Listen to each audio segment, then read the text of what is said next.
विकेंद्रीकृत नियोजन प्रक्रिया नगर परिषद निवास मंडला। भारत सरकार द्वारा वर्ष 2009 में कन्वर्जेंस कार्यक्रम के तहत मध्य प्रदेश में विकेंद्रीकृत जिला नियोजन प्रक्रिया की शुरुआत के लिए 5 जिलों का चयन किया गया। इन 5 चुने हुए जिलों में से एक है मंडला जिला। मंडला वनों से भरपूर मैकल के पहाड़ों से घिरा प्रकृति का सुंदर नजारा लिए एक छोटा सा शहर। पिछले दशकों में इस क्षेत्र में शहरीकरण बढ़ा है। यहाँ गांव से कस्बा और कस्बा से शहर की ओर लोगों ने रुख किया है। मंडला का एक ऐसा ही तहसील मुख्यालय वाला ग्राम निवास, जिसे वर्ष 2009 में प्रदेश सरकार ने नगर परिषद के रूप में गठित किया है। निवास के बढ़ते शहरीकरण को बुनियादी रूप से जनमांगों के अनुरूप विकसित करना एक बड़ी चुनौती थी, परंतु इस चुनौती का सामना नए और रचनात्मक अंदाज में काम करने का औजार बनी विकेंद्रीकृत जिला नियोजन प्रक्रिया। मंडला में विकेंद्रीकृत नियोजन के दौरान राज्य के प्रशिक्षकों द्वारा नगरीय निकाय स्तर के मास्टर ट्रेनर्स को तैयार किया गया, ताकि नगरीय निकायों की समस्याओं, योजना और विकास को लेकर सहभागी नियोजन तैयार किया जा सके। प्रशिक्षित मास्टर ट्रेनर्स ने नगरीय स्तर पर तकनीकी सहायता दलों को प्रशिक्षित किया। प्रशिक्षित दल नगर परिषद निवास के विभिन्न वार्ड में स्थानीय लोगों के साथ बैठकर चर्चा कर नगर विकास का मास्टर प्लान किया। विकेंद्रीकरण योजना में मुख्यतः सीसी रोड, नाली निर्माण के जो सामने आए थे, उसमें ऐसे 7-8 वार्डों में हमने सीसी रोड निर्माण का कार्य कराया, जिसकी लागत लगभग 35 से 40 लाख रुपए रही। और मुख्यतः शमशान घाट के लिए बाउंड्री वाल शेड निर्माण का कार्य भी किया गया, जिसमें लगभग 25 लाख रुपए की लागत आई। नगर विकास परिषद के सभी 15 वार्डों में तकनीकी दलों ने समुदाय को क्षेत्र की आवश्यकता अनुरूप गतिविधियां चिन्हित करने, उपलब्ध संसाधनों के आधार पर उन्हें योजना में शामिल करने में मदद की। इससे विकेंद्रीकृत नियोजन का सबसे सकारात्मक पक्ष ये रहा, इसके माध्यम से हर योजना की जानकारी वार्ड स्तर तक पहुंची। आया है उसको आप समझा करके बताइए। हैंडपंप नहीं है भाई, 1000 की जनसंख्या है, अपने को मालूम है 1000 की जनसंख्या है, अपने को 5 हैंडपंप चाहिए, अपने को एक ही है और पानी की बहुत दिक्कत हो रही है। तो उसके लिए अपन मतलब कम से कम 4 की मांग रख सकते हैं। अब 4 की मांग कौन रखेगा? आप रखोगे कि भाई कहाँ आवश्यकता है, किस स्थान पर चाहिए, किसके घर के पास चाहिए। वास्तव में ये जनता के शासन का जनव्यापीकरण ही है। विकेंद्रीकरण के अंतर्गत कार्य हुए। आज फेंसिंग है, सीमेंट की चेयर डली हुई, एक अच्छे गार्डन का लुक यहाँ पे देख रहे हैं। देखिए, सबसे अच्छी बात तो ये जो योजनाएं बनी थी वो विकेंद्रीकरण नीति के तहत बनी थी कि हर एक व्यक्ति को ये मालूम हो कि मेरी क्या समस्याएं हैं। वो समस्याएं लेकर आया था और वार्ड में बैठकर योजनाएं बनाई गई थी कि हमें ये समस्या है। उनके तहत 5-6 काम प्रस्तावित किए गए थे, ये काम हुए हैं। पिछले 2 वर्षों से निवास में विकास के नए आयाम नजर आने लगे हैं। निवास तहसील 1914 की गठित है और 2009 में नगरीय निकाय की स्थापना यहाँ पर हुई।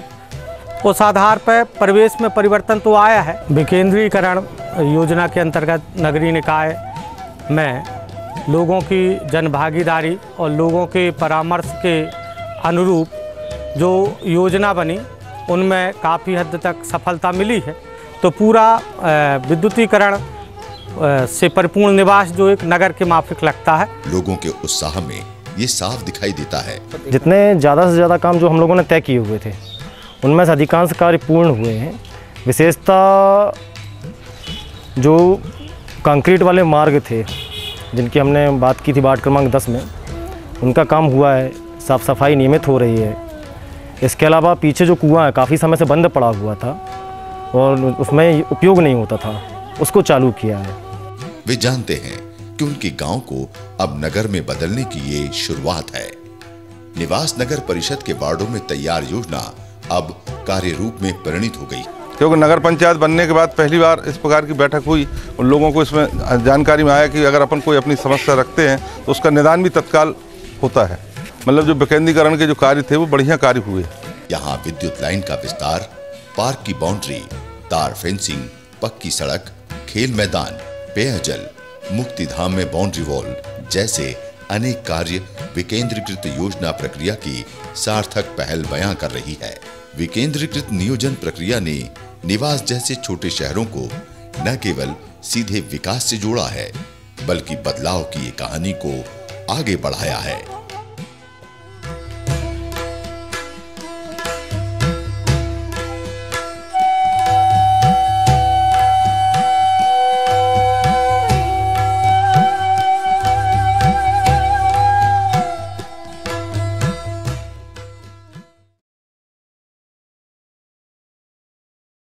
विकेंद्रीकृत नियोजन प्रक्रिया नगर परिषद निवास मंडला। भारत सरकार द्वारा वर्ष 2009 में कन्वर्जेंस कार्यक्रम के तहत मध्य प्रदेश में विकेंद्रीकृत जिला नियोजन प्रक्रिया की शुरुआत के लिए 5 जिलों का चयन किया गया। इन 5 चुने हुए जिलों में से एक है मंडला जिला। मंडला वनों से भरपूर मैकल के पहाड़ों से घिरा प्रकृति का सुंदर नजारा लिए एक छोटा सा शहर। पिछले दशकों में इस क्षेत्र में शहरीकरण बढ़ा है। यहां गांव से कस्बा और कस्बा से शहर की ओर लोगों ने रुख किया है। मंडला का एक ऐसा ही तहसील मुख्यालय वाला ग्राम निवास, जिसे वर्ष 2009 में प्रदेश सरकार ने नगर परिषद के रूप में गठित किया है। निवास के बढ़ते शहरीकरण को बुनियादी रूप से जनमांगों के अनुरूप विकसित करना एक बड़ी चुनौती थी, परंतु इस चुनौती का सामना नए और रचनात्मक अंदाज में काम करने का औजार बनी विकेंद्रीकृत जिला नियोजन प्रक्रिया।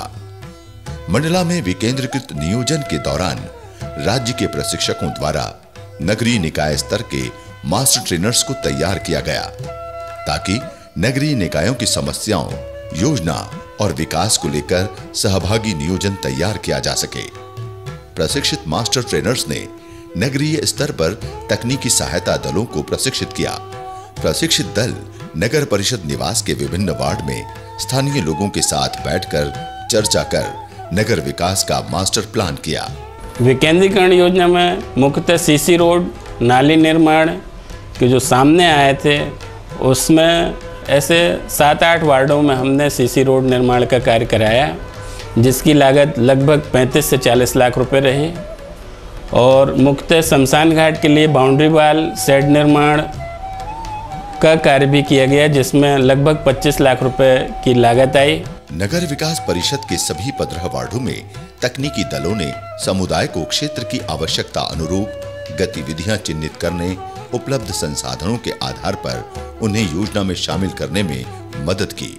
इससे विकेंद्रीकृत नियोजन का सबसे सकारात्मक पक्ष ये रहा, इसके माध्यम से हर योजना की जानकारी वार्ड स्तर तक पहुंची। कौन सा बात आया है उसको आप समझा करके बताइए। हैंडपंप नहीं है भाई, 1000 की जनसंख्या है, अपने को मालूम है 1000 की जनसंख्या में अपने को 5 हैंडपंप चाहिए, अपने को एक ही है और पानी की बहुत दिक्कत हो रही है। तो उसके लिए अपन मतलब कम से कम 4 की मांग रख सकते हैं। अब 4 की मांग कौन रखेगा? आप रखोगे कि भाई कहाँ आवश्यकता है, किस स्थान पर चाहिए, किसके घर के पास चाहिए।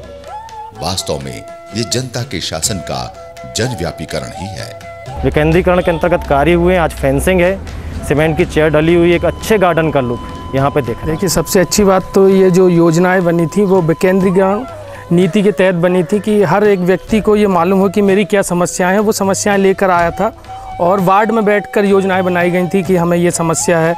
उनके तहत 5-6 काम प्रस्तावित किए गए थे, ये काम हुए हैं। पिछले 2 वर्षों से निवास में विकास के नए आयाम नजर आने लगे हैं। निवास तहसील 1914 की गठित है और 2009 में नगरीय निकाय की स्थापना यहाँ पर हुई। उस आधार पर परिवेश में परिवर्तन तो आया है। विकेंद्रीकरण योजना के अंतर्गत नगरीय निकाय में लोगों की जनभागीदारी और लोगों के परामर्श के अनुरूप जो योजना बनी, उनमें काफ़ी हद तक सफलता मिली है। तो पूरा विद्युतीकरण से परिपूर्ण निवास जो एक नगर के माफिक लगता है। लोगों के उत्साह में ये साफ दिखाई देता है। जितने ज़्यादा से ज़्यादा काम जो हम लोगों ने तय किए हुए थे, उनमें से अधिकांश कार्य पूर्ण हुए हैं। विशेषता जो कंक्रीट वाले मार्ग थे, जिनकी हमने बात की थी वार्ड क्रमांक 10 में, उनका काम हुआ है। साफ़ सफाई नियमित हो रही है। इसके अलावा पीछे जो कुआं है काफ़ी समय से बंद पड़ा हुआ था और उसमें उपयोग नहीं होता था, उसको चालू किया है। वे जानते हैं कि उनके गांव को अब नगर में बदलने की ये शुरुआत है। निवास नगर परिषद के वार्डों में तैयार योजना अब कार्य रूप में परिणित हो गई, क्योंकि नगर पंचायत बनने के बाद पहली बार इस प्रकार की बैठक हुई। उन लोगों को इसमें जानकारी में आया कि अगर अपन कोई अपनी समस्या रखते हैं तो उसका निदान भी तत्काल होता है। मतलब जो विकेंद्रीकरण के जो कार्य थे वो बढ़िया कार्य हुए। यहाँ विद्युत लाइन का विस्तार, पार्क की बाउंड्री, तार फेंसिंग, पक्की सड़क, खेल मैदान, पेयजल, मुक्तिधाम में बाउंड्री वॉल जैसे अनेक कार्य विकेंद्रीकृत योजना प्रक्रिया की सार्थक पहल बयां कर रही है। विकेंद्रीकृत नियोजन प्रक्रिया ने निवास जैसे छोटे शहरों को न केवल सीधे विकास से जोड़ा है, बल्कि बदलाव की ये कहानी को आगे बढ़ाया है।